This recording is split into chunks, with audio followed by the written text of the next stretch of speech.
8 दिसंबर 1998 बिहार के बेगूसराय डिस्ट्रिक्ट के एक छोटे से गांव में एक बच्चे का जन्म होता है।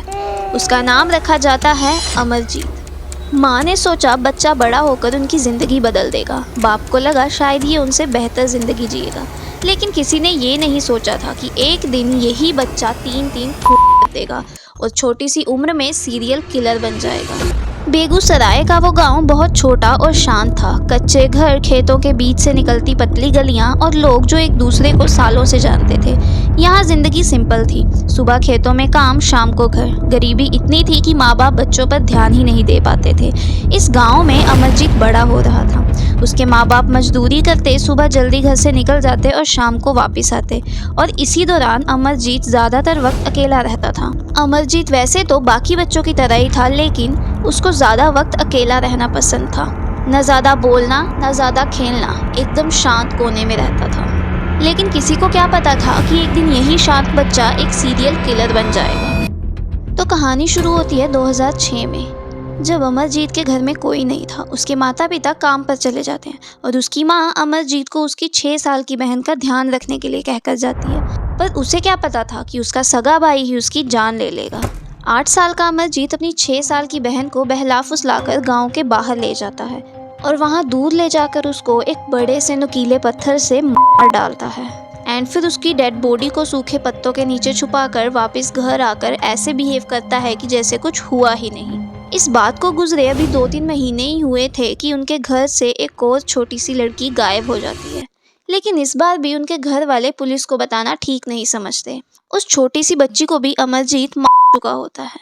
उसका इन सब के पीछे कोई मोटिव नहीं था, बस उसको ये सब करने में मज़ा आता था। उसको किसी को तड़पता हुआ, मरते हुए देखने में मज़ा आता था। लेकिन असली कहानी तो तब शुरू होती है जब गांव की एक और छोटी सी बच्ची गायब हो जाती है। उसकी माँ जाकर पुलिस में कंप्लेंट करती है। पुलिस छानबीन शुरू करती है, लेकिन कुछ भी हाथ नहीं लगता। एंड सडनली अमरजीत के परिवार से कोई आदमी कहता है कि अमरजीत को पता होगा कि वो खुशबू कहाँ है। एंड पुलिस जब अमरजीत से पूछताछ करती है तो वो कुछ भी नहीं बताता। जब भी पुलिस खुशबू का नाम लेती तो बस वो हंसने लगता।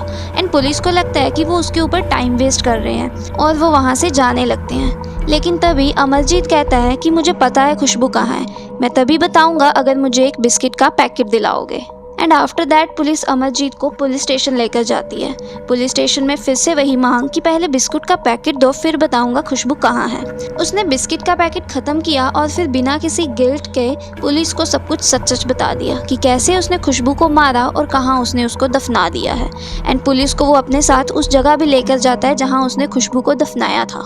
एंड पुलिस स्टेशन में उसने ये भी कन्फेस किया कि कैसे उसने अपने ही घर की 2 बच्चियों को भी मारा था।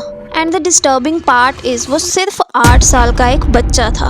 एंड आफ्टर दैट उसको 18 साल की उम्र तक बाल सुधार केंद्र में रखा गया और उसके बाद उसका नाम, आइडेंटिटी सब कुछ चेंज करके पता नहीं अब अमरजीत सदा कहाँ है। हो सकता है कि वो ये वीडियो भी देख रहा हो। एंड क्या आप जानते हैं इस इंसिडेंट के ऊपर फॉरेंसिक नाम की एक मूवी भी बनी हुई है। एंड आप चाहो तो उस मूवी को भी देख सकते हो एंड जान सकते हो कि कैसे एक सीरियल किलर इन सारी किलिंग्स को अंजाम देता है। So thank you so much for watching this video till end and subscribe the channel for more videos. Thank you for watching.